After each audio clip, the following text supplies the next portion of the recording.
Hello students, कैसे हैं आप लोग। स्वागत है आपका हमारे YouTube channel Ramiz NEET biology classes में।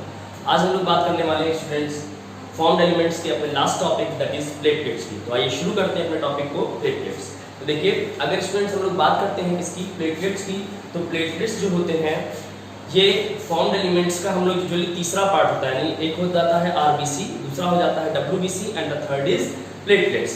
जिस तरह से आरबीसी को स्टूडेंट्स हम लोग एरिथ्रोसाइट कहते थे, डब्ल्यूबीसी को ल्यूकोसाइट्स कहते थे, उसी तरह से प्लेटलेट्स को हम लोग क्या कह सकते हैं, they are also known as thrombocytes. इनको क्या कहा जाता है, इनको हम लोग थ्रोम्बोसाइट्स कहते हैं। उसके बाद इनके काउंट की अगर बात करते हैं तो प्लेटलेट्स का काउंट जो होता है दैट इज फ्रॉम 1,50,000 to 3,50,000 पर mm³। 1.5 लाख से 3.5 लाख पर mm³ क्या हो सकता है, इनका काउंट हो सकता है। ठीक है, तो ये हो जाती है बात। इनके शेप की अगर बात करते हैं, देखिए शेप की अगर बात करते हैं तो शेप में ये कैसे होते हैं, दे कुड बी राउंड और ओवल, या फिर ये कैसे हो सकते हैं, डिस्क लाइक। ये राउंड या ओवल डिस्क लाइक स्ट्रक्चर्स होते हैं जो हमारे ब्लड में पाए जाते हैं।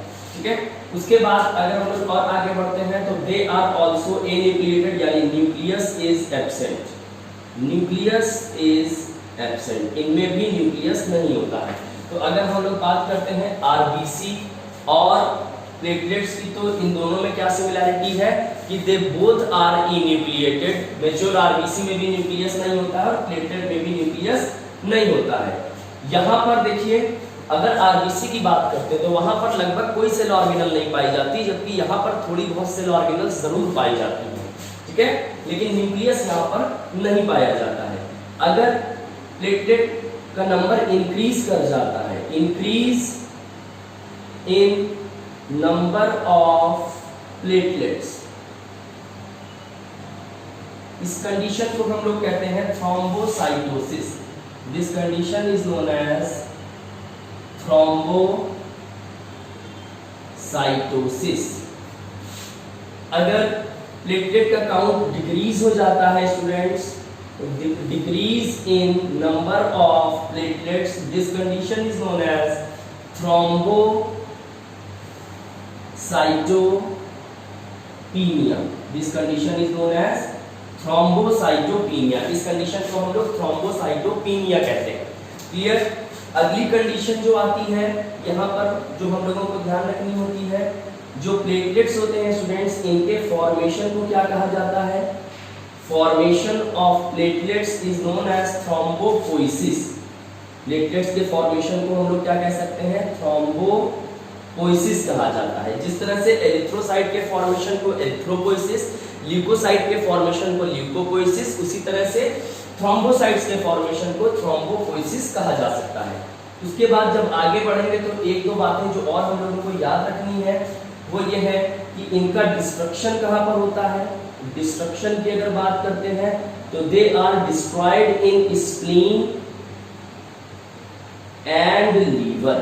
लीवर और स्प्लीन में क्या होता है, इनका डिस्ट्रक्शन होता है। क्लियर। अच्छा, लीवर और स्प्लीन को हम लोग दो नाम से और जानते हैं, ब्लड बैंक भी इनको कहते हैं और इनको ग्रेवयार्ड ऑफ आरबीसी भी कहते हैं। ये रिवीजन के लिए पॉइंट यहीं पर आप याद रख लीजिएगा। ठीक है। दूसरा, लीवर में एक जो बहुत कॉमन चीज है कि it is the largest and heaviest gland. हमारे शरीर का लार्जेस्ट और हेवीएस्ट ग्लैंड कौन सा है, लीवर है।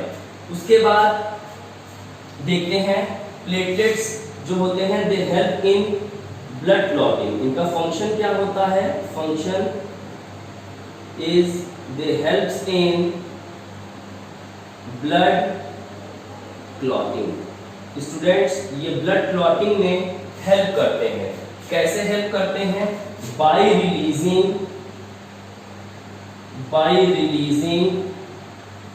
chemicals called clotting factors, chemicals called as clotting factors.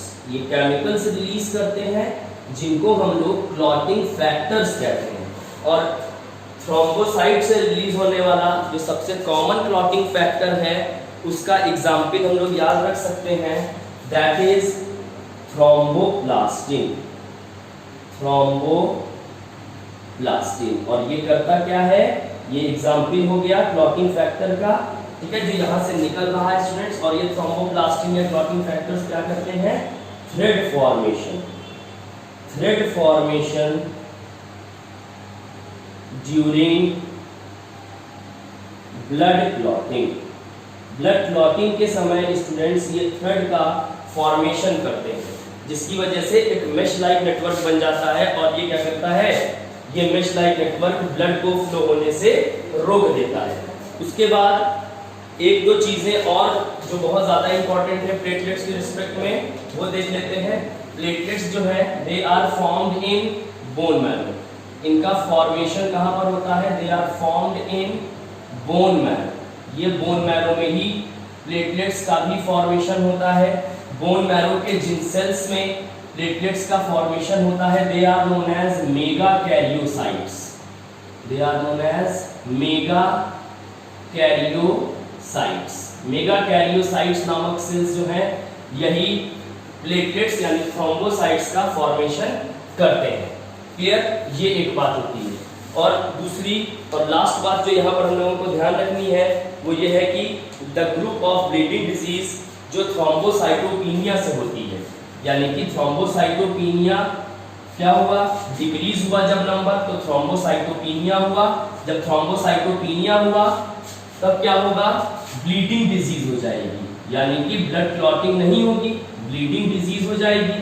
यानी कि जब खून निकलेगा तो वो क्लॉट नहीं होगा, क्योंकि थ्रोम्बोसाइट्स की संख्या घट गई। जब थ्रोम्बोसाइट की संख्या घट गई तो क्लॉटिंग फैक्टर्स कम हो गए, क्लॉटिंग फैक्टर्स कम हो गए तो अब ब्लड क्लॉट नहीं बनेगा। और इन ब्लीडिंग तो कई सारी डिजीजेस हो जाएंगी ब्लीडिंग से related, and these group of bleeding diseases are known as purpura. इनको हम लोग क्या कहते हैं स्टूडेंट्स, परप्यूरा। तो परप्यूरा क्या है, they are the group of bleeding diseases caused due to thrombocytopenia। इसकी वजह से हुई है ये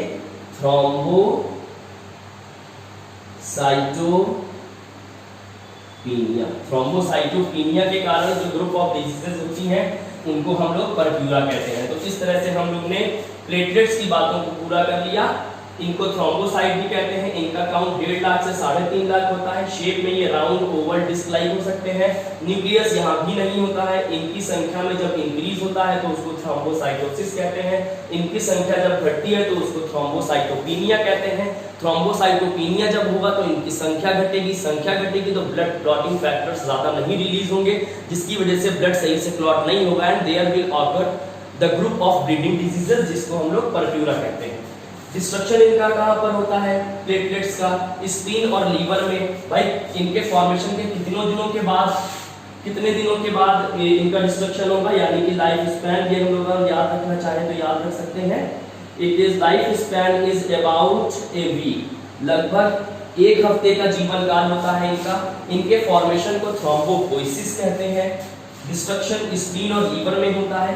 फंक्शन क्या है, ये कुछ केमिकल्स रिलीज करते हैं जो क्लॉटिंग फैक्टर्स कहलाते हैं। इन क्लॉटिंग फैक्टर्स में से एक एग्जांपल थ्रोम्बोप्लास्टिन है। ये क्लॉटिंग फैक्टर्स जो मेश बनता है ब्लड क्लॉटिंग के समय, उस मेश में जो थ्रेड का फॉर्मेशन होता है उसमें हेल्प करते हैं। तो इस तरह से ब्लड क्लॉटिंग में ये बड़ा इंपॉर्टेंट रोल प्ले करते हैं। तो स्टूडेंट्स इस तरह से हम लोग ने प्लेटलेट्स को कंप्लीट कर लिया है और आज हम लोग ने ब्लड को कंप्लीट कर लिया। नेक्स्ट वीडियो सेक्शन में हम लोग बात करने वाले हैं ब्लड ग्रुपिंग की। तो आपको हमारा वीडियो कैसा लगा हमको कमेंट बॉक्स में जरूर बताएं और हमारे चैनल को प्लीज सब्सक्राइब करें और ज़्यादा से ज़्यादा इसको शेयर और लाइक करें। Thank you.